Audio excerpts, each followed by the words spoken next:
What's up, everybody? It's Derek here with GamerBody, and today we are going to go over a product that I've had since October called the Fitbit Charge 2. Now, you may be familiar with this product if you are into fitness. There's a bunch of other variants of this product, but I got this for my birthday, and I've been using it ever since, and I want to show you some of the stuff that I've been using it for and how it's helped improve my fitness overall. So let's jump right into the app, and I'll show you what it is, and this is a quick glance at the product. I'll kind of go over its features. You get your normal time, the number of steps that you have. So steps has always been a big thing with Fitbit. It has your heart rate, which right now mine's at 60. It's actually usually lower, but I just had a workout, so it's about 60 beats per minute. You get running, so you can set this to running, and it'll actually calculate how far you run or kind of track how far you're running and the time it takes. You have a stopwatch. You can set a relax timer, alarm. So this is really cool. You can set a morning alarm, which all it does is it vibrates. So if maybe you're sleeping with someone like your fiance or wife or girlfriend or whatever, boyfriend, whatever, whoever you are, you can set an alarm to wake up and it won't disturb them, which is really cool. So instead of having like a phone alarm, which everyone uses now probably, you can just have this vibrating on your wrist. So that's all you get from the main display of this. So it's not too much, but it's just enough for your fitness if that's all you want it for. But let's do some cooler things and jump into the app and show you what else you can do online. And there's also a bunch of other products that you can do to kind of make it even better. You can kind of track even more things, but I'm going to just show you what the Fitbit Charge 2 will do. So I'll see you there.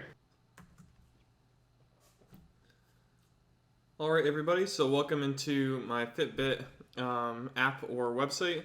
So again, you can get this on your phone, your Android or iOS device if you'd like.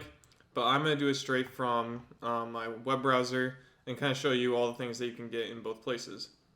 So as you can see my step totals. They actually break it down by hour here. I was at work for pretty much all day today, so I really didn't have that many steps while at work. But they also give you things like your average 7-day steps, which is about 8,500, which yesterday I beat it. And then my total lifetime steps, since I've had the app since October 7th. You can see today, 2% of my 8,000, so I actually forgot my Fitbit today at home, so that's why it's so low at 145. It'd probably be more like 4,000 or 5,000. I would be under the 8,000, but probably around 4,000 to 5,000 today. This little graph here shows you how many times you've reached 250 steps, I believe, per hour. And since I didn't bring again to work or anything, I have 0 of 9 hours, so that kind of stinks. But you can also then see your friends. Your recent exercises, you can see they did. So what it tracks, the Fitbit tracker can kind of pick up when you work out based on your heart rate and kind of your breathing. I think it's more of just your heart rate, but sometimes it doesn't pick it up for like 10 minutes or so when I do my workouts, depending on how intense my workouts are. So then a big one I use this for is for sleep tracking. I've been really getting into the sleep stuff, so I've been doing sleep tracking. So we can actually click in here and it shows you how you've done for the past couple days, things like when you wake up, restlessness, all that kind of good stuff. It's also, again, in the phone apps, so I can quickly glance at it there. But it's really helpful in kind of determining where you fall in terms of sleep and how you are sleeping, how many hours you sleep, and things like that, where your average sleep is. I'm only getting about 6 hours and 31 minutes, so that's a pretty low. I'd aim more for about 7 hours and 30 minutes. That's kind of where I fall into a good place. So I need to go to bed a little earlier. And also I use this a lot for heart rate tracking, especially during my workouts. You can see that my resting heart rate's around 47 beats per minute right now, and that's pretty cool.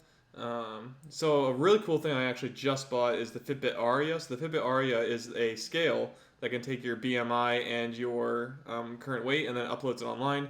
I do think the BMI is a little messed up because the first day I did it, it says at 12.3% body fat, and then yesterday it was saying I was at 20, and then it keeps going up and down like a few percentages per day. So I think it's a little off right now. I kind of need to use it calibrated or whatever. But the weight's actually pretty spot on. So I'm about 187 right now. I want it to be around 180 is my goal. So I do have some work to do, but it's really cool that the Fitbit Aria just uploads it right here and I can track and see it over time and things like that. So you can see this graph over time of how you're doing, which is really cool. And then I reached a 20,000 step goal in one day. That was when I was in Las Vegas for New Year's.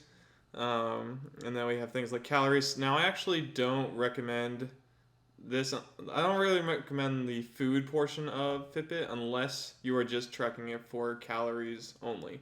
So I actually prefer the MyFitnessPal app by Under Armour.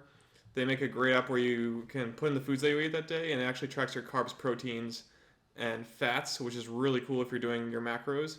So I do recommend that app over this one in terms of finding what you want to eat. Now it's cool if you did put in here though, it actually calculates that. So it does a calculation to say this is how many calories you burn, this is what you need to eat, blah blah blah, versus just saying how many calories you need to eat each day and what you put in. It actually does the calculation saying this is how many more you can eat today in order to either keep the same weight or lose weight. So obviously I didn't do any of the calorie tracking today, so it's actually far under. Then you can track water. I haven't tracked water today, but it would be something like 6 glasses of water, I think, so far.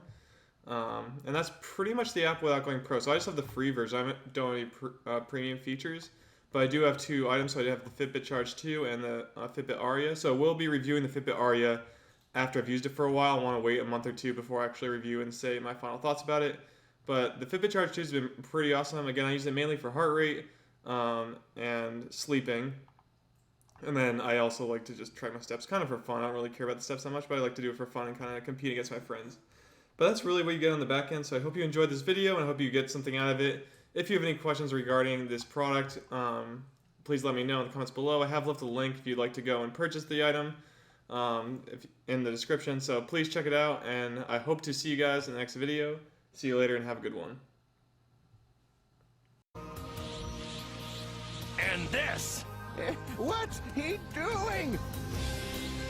is to go even further beyond